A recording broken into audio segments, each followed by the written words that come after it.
Hola chicos, ¿cómo están? Hoy vamos a ver la parte de semiología y vamos a aprender a tomar algunos signos vitales que son muy importantes, como por ejemplo frecuencia cardíaca, frecuencia respiratoria. Vamos a aprender no solo a tomar, sino a interpretar eh, un monitor de signos vitales, un electrocardiograma básico. Vamos a hablar de presiones sanguíneas, vamos a ver cómo tomar la presión arterial y otros detallitos que se ven en los monitores. Esto va a ser muy útil, por ejemplo, a la hora de realizar una anestesia, pero también a la hora de monitorear un paciente, ya sea en consulta o un paciente que está en internamiento. ¿Okay? Entonces, hoy vamos a ir aprendiendo todas estas cosas. También vamos a hablar un poquito de temperatura y demás, y vamos a hablar un poquito acerca de constantes. Entonces, bien, vamos a ir con lo más básico. Lo más básico, vamos a empezar con frecuencia cardíaca. ¿Okay? Yo les había comentado la clase pasada que dependiendo de lo que uno quiera ver, así tiene que ser su estetoscopio. Este, por ejemplo, es un estetoscopio de uso pediátrico. Eso quiere decir que la campana va a ser pequeña. Esto es muy importante porque el corazón, vamos a ver, el corazoncito, cuando yo lo voy a auscultar, es diferente lo que yo voy a escuchar de este lado a este otro lado. Entonces, dependiendo de donde yo coloque el estetoscopio, voy a escuchar una cosa o la otra. Si mi estetoscopio es muy grande, o sea, si la campana es muy grande, por ejemplo, yo estoy usando un estetoscopio para mayores, o sea, de vacas, y lo pongo en esta parte, voy a escuchar solamente un sonido seco y no voy a tener información. Mientras que si yo uso uno pequeño, puedo ir revisando las diferentes partes del corazón y voy a tener más información. ¿Okay? Entonces, dependiendo del tamaño del animal, el estetoscopio va a cambiar. Entonces, este es uno pediátrico, este es otro que tiene dos campanas, tiene la campana pediátrica y la campana para adulto. ¿Okay? Estos son como los más comunes que se van a utilizar. Este tiene esto gruesito porque esto es un estetoscopio digital. Eso quiere decir que esta parte aumenta los sonidos para que uno pueda escuchar mejor, pero estos funcionan súper bien también. Entonces, ¿dónde lo voy a colocar yo? Cuando yo uso un estetoscopio, primero, las orejas, estos son las orejitas, ¿okay? Ven que tienen un frente, entonces ese frente va ahí para que se pueda meter dentro del oído y tape bien el sonido. Esto va a sonar duro, entonces esto es lo que me va a permitir a mí auscultar. Normalmente en un perro, que son en esta forma, van a estar ellos, vamos a buscar del lado izquierdo, cerca de la axila, y ahí ustedes van a poder escuchar el corazón. De lo contrario, van a poner su mano y donde sientan que el corazón palpita, ahí van a poner el estetoscopio y ahí lo van a poder escuchar. Este ejercicio ustedes lo pueden hacer en ustedes mismos. Entonces, por ejemplo, ahí yo estoy escuchando mi corazón.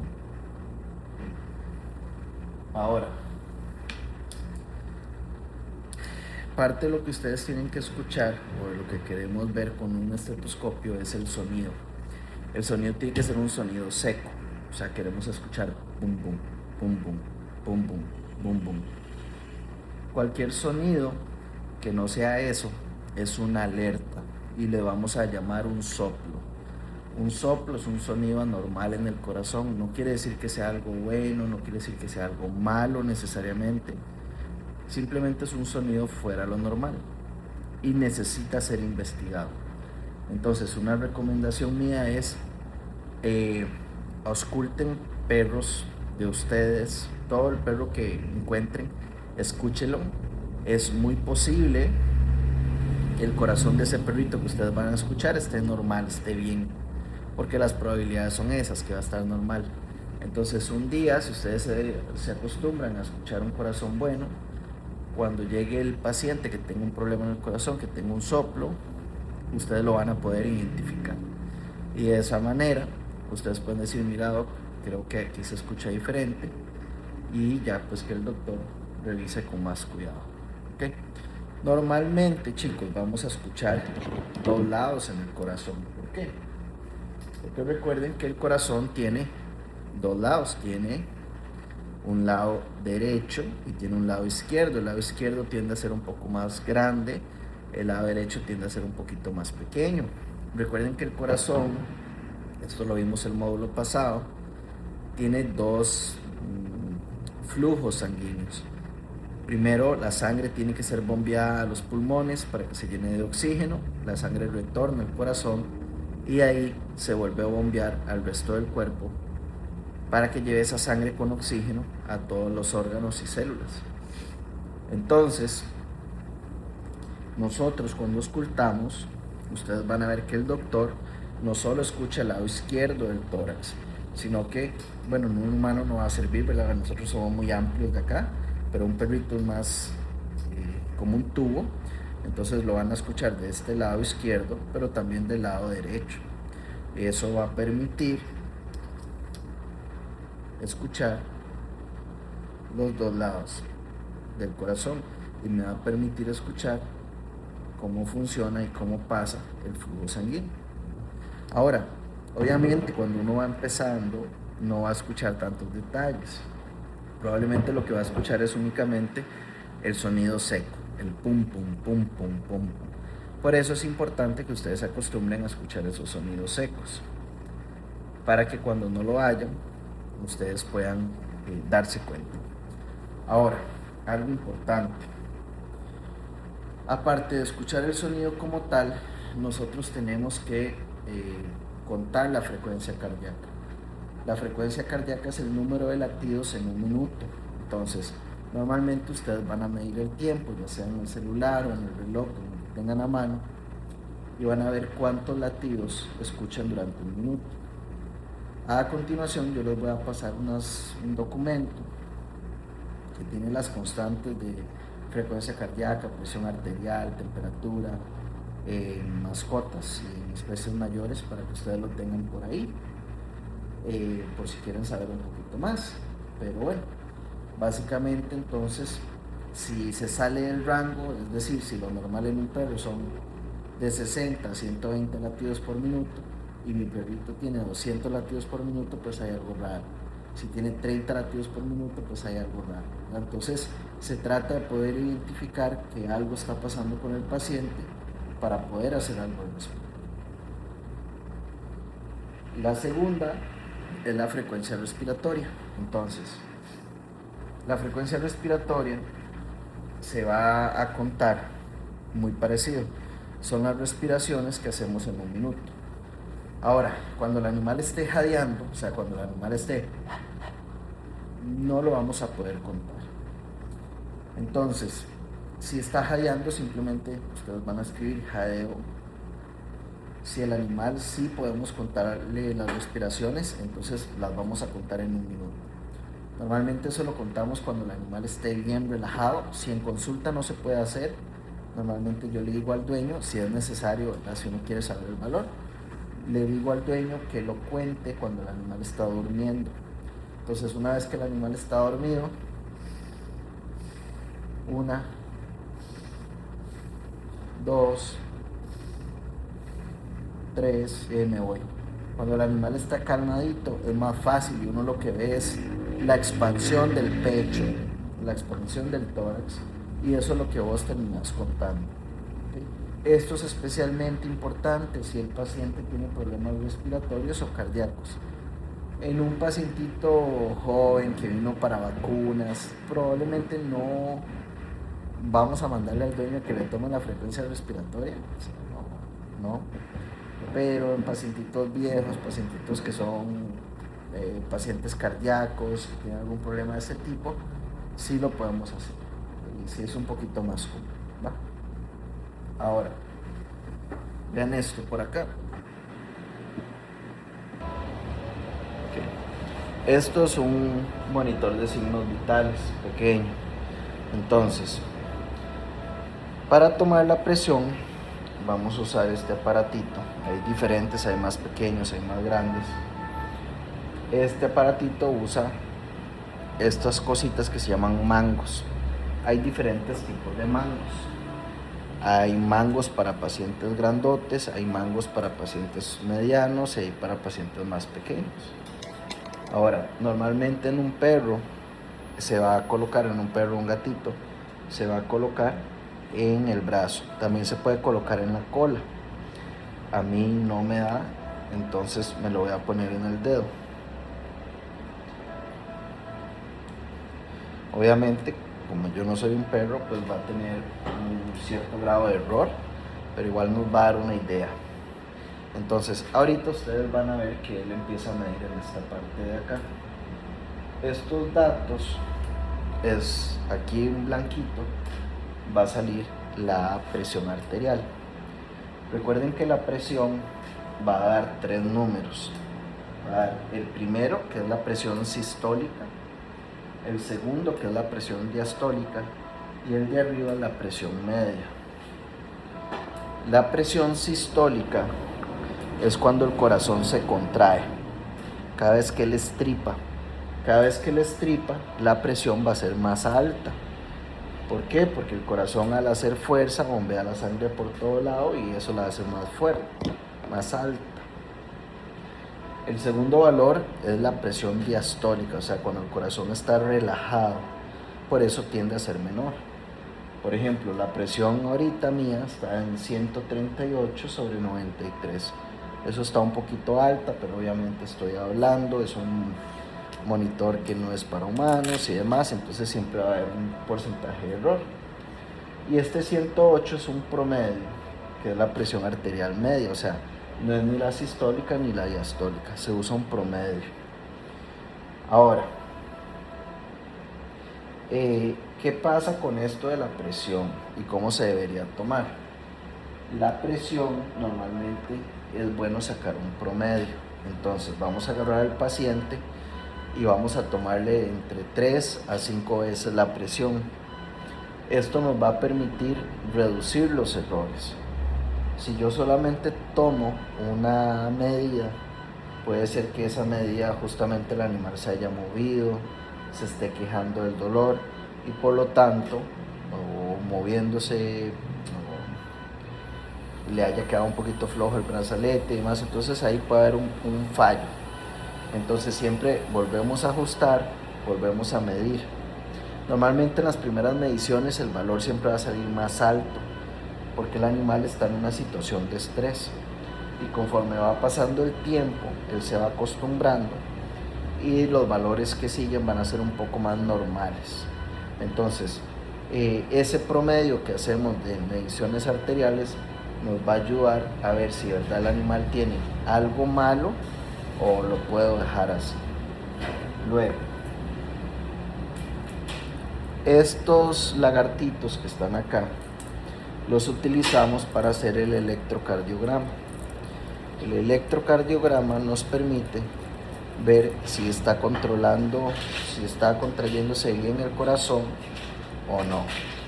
Nos permite saber también si hay arritmias o no. Las arritmias es cuando el corazón se mueve o baila a un ritmo que no es el normal.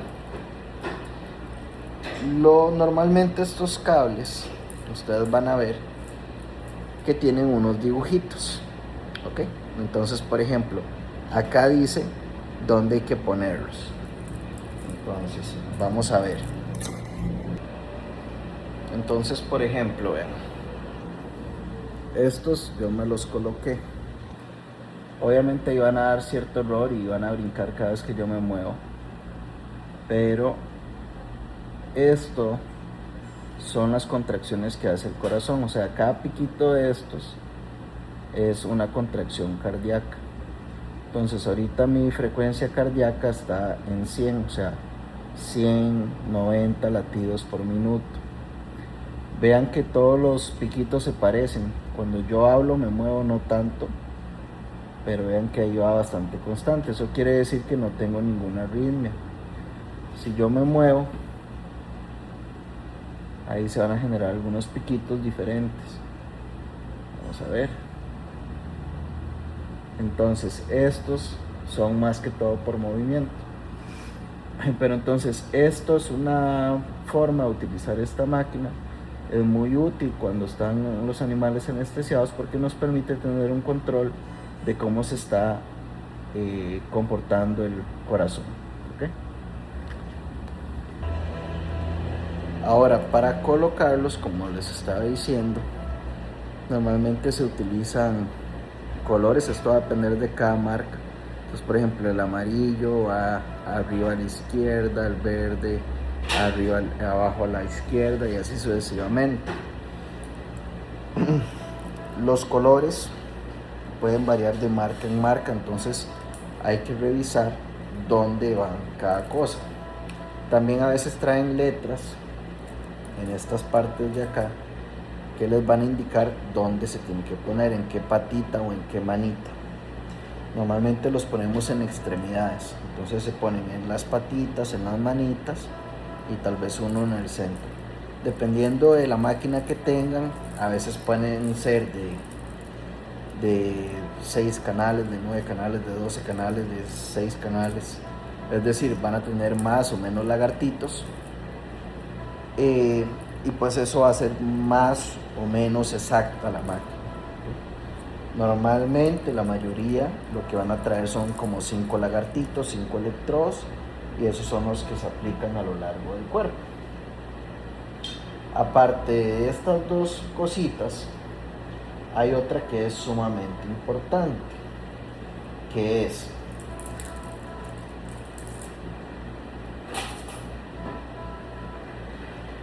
esto. Voy a conectarlo para que lo vean.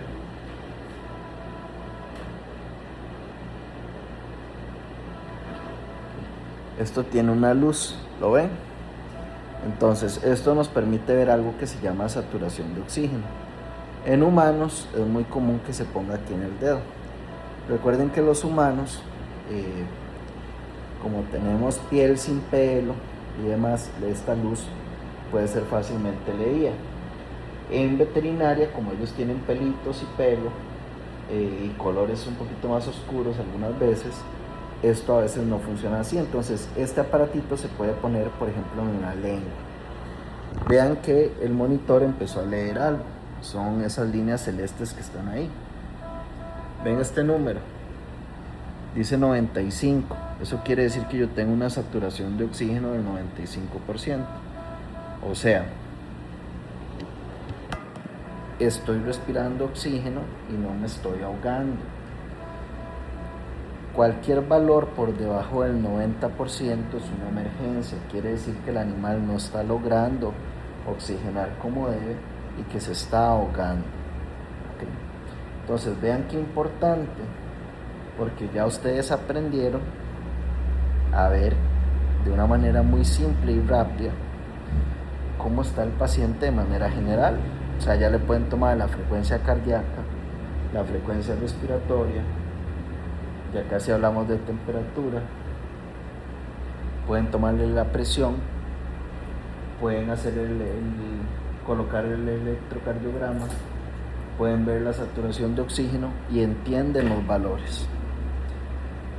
Cuando un animal se empieza a desestabilizar, todos estos valores van a empezar a cambiar. Los valores pueden cambiar para arriba o para abajo, o se pueden alternar. Hay algunos que pueden subir, hay otros que pueden bajar. El punto es, por lo menos, darse cuenta de que algo está pasando para poder actuar. Yo no puedo arreglar las cosas que no estoy midiendo. Entonces, en una cirugía, si yo estoy operando y no tengo un monitor de signos vitales, no me doy cuenta de lo que está pasando. Eso no quiere decir que con un monitor de signos vitales los pacientes no se vayan a morir, pero evidentemente agrega una barrera de seguridad muy fuerte.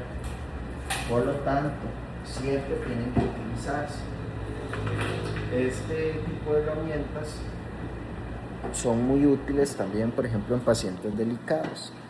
Si yo tengo un paciente internado que sé que puede morir, que en cualquier momento se pone muy delicado, el monitor de signos vitales me puede avisar cuando la cosa está saliéndose de control. Y entonces yo puedo hacer algo al respecto. ¿Okay? Ahora, temperatura. Con respecto a la temperatura, se pueden utilizar termómetros de mercurio o termómetros digitales. Este es un termómetro digital. ¿Okay? Me gusta porque primero tiene la punta flexible. Eso quiere decir que si se introduce en el animal, donde sea, y el animal se mueve, no se va a lastimar. Esto es muy importante. Los de mercurio, como son de vidrio por fuera, se pueden romper y pueden perforar el animal. Esto es más probable si el animal, por ejemplo, es muy nervioso o es un poco agresivo. Tenemos que pelear con él y al introducir el termómetro lo podemos lastimar. También pasa mucho en pacientes en especies mayores, una vaca, un caballo. Ellos ya hacen movimientos bruscos y entonces fácilmente lo quiebran. Entonces esta opción me parece que es un poco más segura. No me gustan porque duran menos. ¿Por qué duran menos? Bueno, porque obviamente la batería se les acaba, y también porque a la hora de yo limpiar el termómetro, el plástico se va pues poniendo en mal estado. Aparte que se ven un poquito menos higiénico, porque aunque estén limpios, el plástico se tiende a manchar y se ve como si estuviera sucio, aunque no esté. Vean que yo la agarro con mucha confianza. Eso es porque los termómetros hay que limpiarlos muy bien después de cada paciente. Entonces yo estoy seguro que este termómetro está limpiecito. Pero siempre es muy importante mantener la limpieza, porque si un paciente viene enfermo, por ejemplo de parásitos, y yo lo que hago después de tomarle la temperatura es pasarle una servilleta y se lo voy a colocar al siguiente, ahí yo puedo enfermarlo.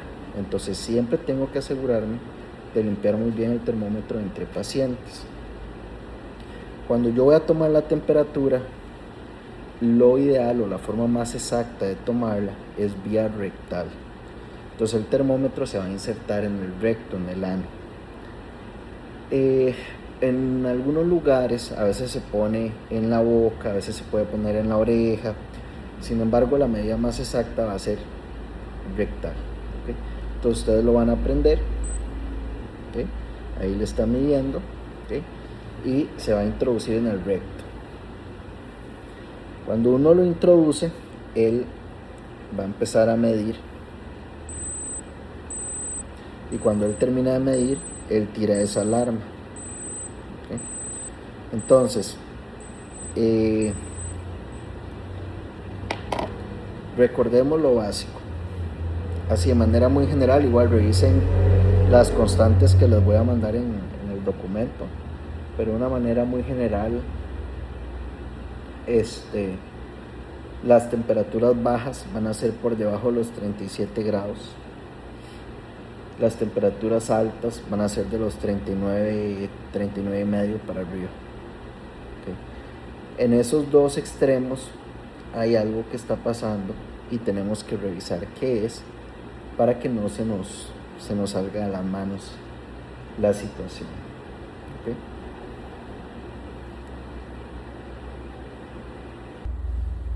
Ahora, otra cosa que quería enseñarles es lo que hablamos la última vez acerca de la deshidratación.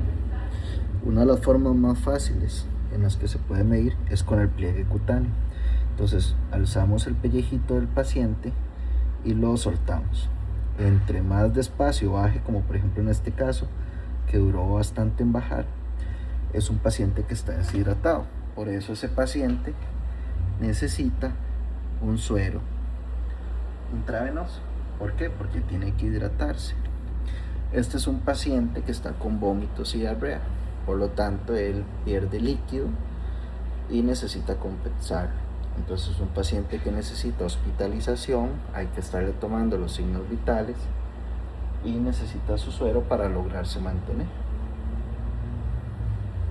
Otra forma que se puede hacer es con la encía. Si yo a él le levanto los labiecitos, voy a poder verle la encía. La encía es de color rosadita, ¿ven? Si yo la estripo, se va a poner de color blanca. Entre más dure pasar entre blanco y rosado, entre blanco al color rosado, más deshidratado está. Esos dos valores, tanto el pliegue cutáneo como el color de la encía, me da una idea de qué tanto suero necesito yo para lograr estabilizarlo a él.